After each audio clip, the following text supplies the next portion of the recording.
तो आप इंजीनियर को पैर पकड़ रहे हैं, बिहार के मर्यादा के खिलाफ है, इसलिए आप थक चुके हैं। अगर आपसे बिहार आगे बढ़ने की स्थिति में नहीं है तो आप इतना दिन हो गया, बहुत हो गया, आपको हम लोग सम्मान करते रहे, आप बिहार को बकस दीजिए। तो जो विधायक बोल रहे हैं वो कोई इंडिया गठबंधन के विधायक तो नहीं मांग कर रही है, बीजेपी के ही विधायक मांग कर रहे हैं। बीजेपी ही बोल रही है और बीजेपी सत्ता में है और नीतीश कुमार जी चुप हैं, तो चुप्पी का क्या मतलब है? तो ये कुल मिलाकर के सांप्रदायिक ध्रुवीकरण का ये नीतीश कुमार जी बार बार क्राइम, करप्शन और कम्युनलिज्म पर समझौता न करने की बात किए थे।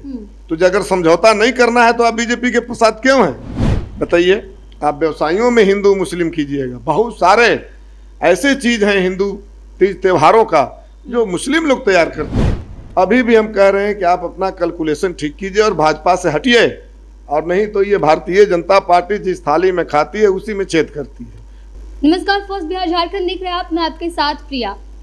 यूपी सरकार के एक फरमान के बाद से सियासी भूचाल मच गया है। आपको बता दें कि यूपी सरकार ने कांवरियों को लेकर के एक निर्देश जारी किया था कि जितने भी दुकानदार हैं वो अपने दुकान के सामने और होटल वाले अपने दुकान के सामने अपना नाम लिखेंगे, ताकि जिसे पता चले कि वो किस धर्म के हैं, और जो लोग सावन में कांवर लेकर के जाते हैं उनको आसानी हो, जो लोग व्रत करते हैं उनको आसानी हो। और ऐसे में बिहार में इसका खासा विरोध किया जा रहा है। हमारे साथ इसी मुद्दे पर बातचीत करने के लिए भाकपा माले से विधायक रामबली सिंह यादव हैं।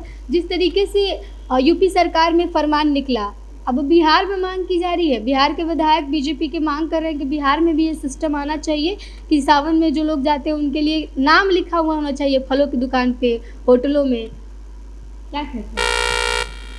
देखिए, माननीय नीतीश कुमार जी बीजेपी के सामने सरेंडर हो चुके हैं और इसका प्रमाण लोकसभा चुनाव में वो सामने आया कि बीजेपी के चुनाव चिन्ह लेकर के अब रोड शो में वो शामिल थे। तो अब इनको तो देखना बाकी है। इन्होंने बिहार की जनता से 20 साल से एक ही रट लगाए हुए हैं कि हम क्राइम कंट्रोल और कम्युनलिज्म से कोई समझौता नहीं करेंगे। लेकिन ये एक हम लोग इसको हास्यास्पद समझते हैं। बिहार में दंगे होते रहे, बिहार शरीफ में दंगा हुआ, जहानाबाद में हुआ, और ये अपना नारा देते रहे। अब तो परीक्षा की घड़ी आ गई है और इसलिए हम नीतीश कुमार जी से बार बार सलाह देंगे कि नीतीश कुमार जी, आप मिस कैलकुलेशन के साथ आप भाजपा में गए थे। बराबर आपको लगता था कि भाई उधर जाएंगे तो पूरा बिहार, पूरा देश राममय हो गया है, लेकिन रिजल्ट उल्टा निकला। अभी भी हम कह रहे हैं कि आप अपना कैलकुलेशन ठीक कीजिए और भाजपा से हटिए, और नहीं तो ये भारतीय जनता पार्टी जिस थाली में खाती है उसी में छेद करती है। रुपौली का चुनाव भी सामने है, तो हम नीतीश कुमार जी से कहेंगे कि देखिए, आपको ये भाजपा जो घेरने की कोशिश कर रही है, मैं तो नहीं कह रहा हूँ, विपक्ष मैं था, मैं नहीं कह रहा हूँ, अब वो खुद सरकार में बीजेपी है। तो जो विधायक बोल रहे हैं वो कोई इंडिया गठबंधन के विधायक तो नहीं मांग कर रही है, बीजेपी के ही विधायक मांग कर रहे हैं। बीजेपी ही बोल रही है और बीजेपी सत्ता में है और नीतीश कुमार जी चुप हैं, तो चुप्पी का क्या मतलब है? और इसलिए हम कह रहे हैं कि एक विषय तो ये है नीतीश कुमार जी का सोचने वाला, क्राइम आप क्या सोचते हैं, यूपी सरकार ये जो फैसला लेकर के आई है इसको कैसे देख रहे हैं? बिल्कुल बिल्कुल, ये फैसला सांप्रदायिक फैसला है। भारत जैसे देश में सांप्रदायिक फैसला है। और मैं गया हूँ दूसरे जगह नहीं, खुद मैं अभी एक टूर पर गया था सोमनाथ, और मैंने सोमनाथ में देखा कि वो मंदिर हिंदू का है, लेकिन उसमें जितने भी बेचने वाले लोग हैं, चाहे वो प्रसाद बेचते हैं, जो भी बेचते हैं, वो मुस्लिम लोग हैं। तो हमें बड़ा अच्छा लगा देख करके कि अरे भाई, दुकान है, वो व्यवसायी है। अब व्यवसायियों में आप हिंदू मुस्लिम कीजिएगा, बताइए, आप व्यवसायियों में हिंदू मुस्लिम कीजिएगा। बहुत सारे ऐसे चीज हैं हिंदू तीज त्योहारों का जो मुस्लिम लोग तैयार करते हैं, ऐसा थोड़ा है कि मुस्लिम नहीं तैयार करता है। तो ये कुल मिलाकर के सांप्रदायिक ध्रुवीकरण का बिहार में अगर ऐसा होता है तो कैसे देखते हैं आप लोग? बिहार की में मांग कर रहे हैं तमाम विधायक बीजेपी के कि लागू हो बिहार में भी कांवरियों के लिए इस तरीके की सुविधा दे ना। पहले तो अब नीतीश जी की परीक्षा की घड़ी है, उनको देख लेने दीजिए कि वो इससे कैसे निपटते हैं। और दूसरी चीज, हम लोग का भी कल से विधानमंडल चल रहा है, हमारा फोकस जो अभी यही 3 सवालों पर है। ये नीतीश कुमार जी बार बार क्राइम, करप्शन और कम्युनलिज्म पर समझौता न करने की बात किए थे। तो अगर समझौता नहीं करना है तो आप बीजेपी के साथ क्यों हैं? वो तो कह रहा है कि करिए, कम्युनलिज्म करिए, नाम लिखवाइए, आप हैं क्यों पहले?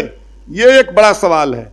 दूसरा सवाल है कि बीजेपी वाले ने तो 15 लाख रुपया की बात करके मोदी जी ने बाद में उसको जुमला कह दिया।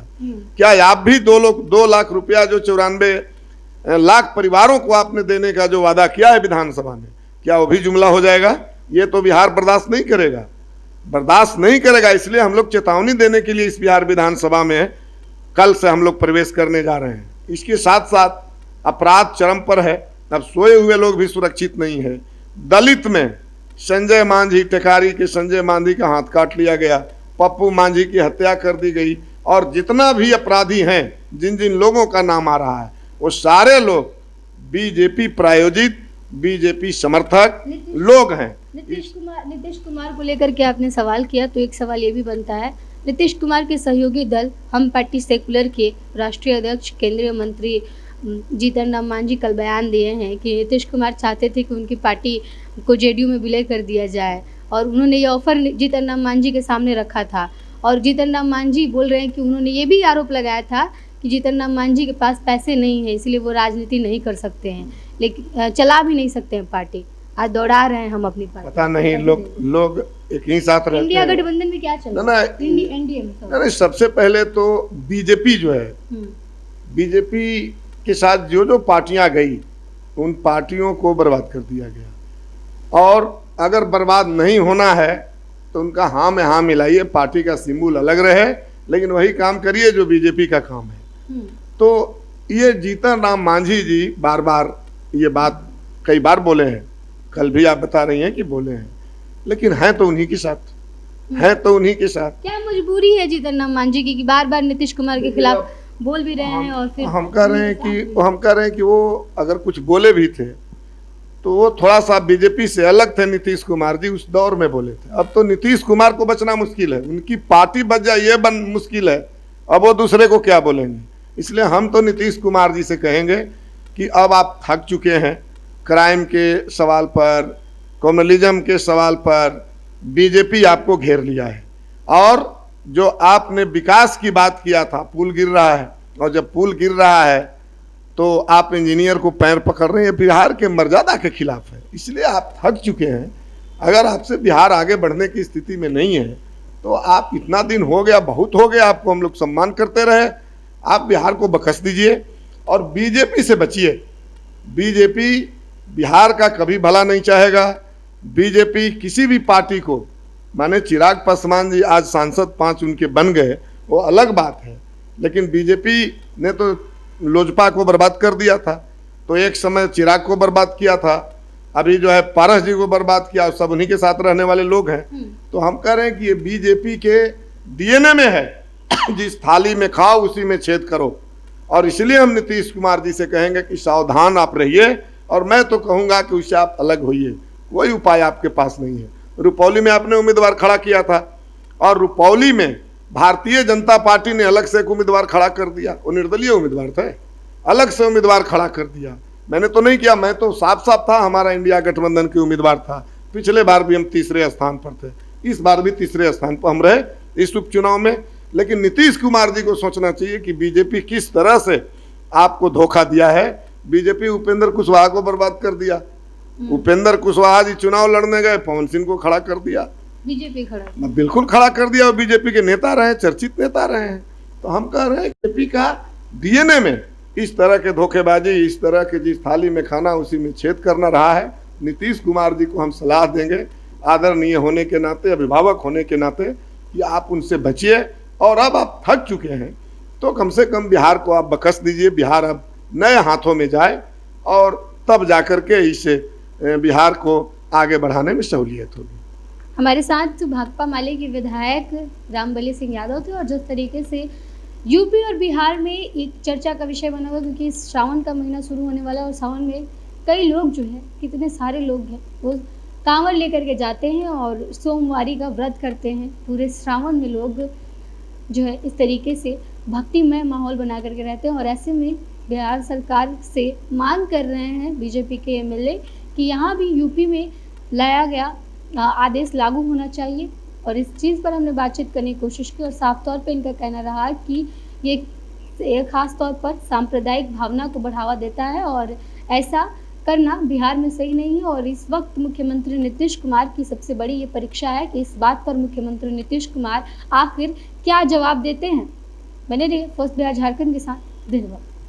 पनोरमा ग्रुप, जो सोचता है वो करता है, आपके अपने सपनों का आशियाना। ये लो मुंह मीठा करो, आज मैंने अपना जॉब छोड़ दिया, अब हम पूर्णिया वापस जाएंगे। जॉब छोड़ दिया है? मतलब ये घर कैसे चलेगा? हम करेंगे क्या? और माँ बाबूजी क्या बोलेंगे? इसलिए मैं एक और मिठाई का डब्बा लाया। अपने बिजनेस के लिए लोन अप्रूव हो गया। अरे लोन अप्रूव हो गया वो तो ठीक है, लेकिन पूर्णिया में हम रहेंगे कहाँ? अपना घर भी तो नहीं है वहां। इसलिए तो एक और मिठाई का डब्बा अलग से लाया हूं। हमने पूर्णिया में घर ले लिया है, पूर्णिया के ई होम्स पैनोरमा में। पूर्णिया में पैनोरमा ग्रुप लेकर आए हैं ई होम्स पैनोरमा। बड़ा घर, आलीशान जिंदगी और अत्याधुनिक सुविधाओं के संग। अरे अब क्यों मुंह मीठा करवा रही हो? क्योंकि हम घर वापसी जो कर रहे हैं। घर वापसी की खुशी पूर्णिया में ई होम्स पैनोरमा के संग। ई Homes Panorama, luxurious lifestyle redefined.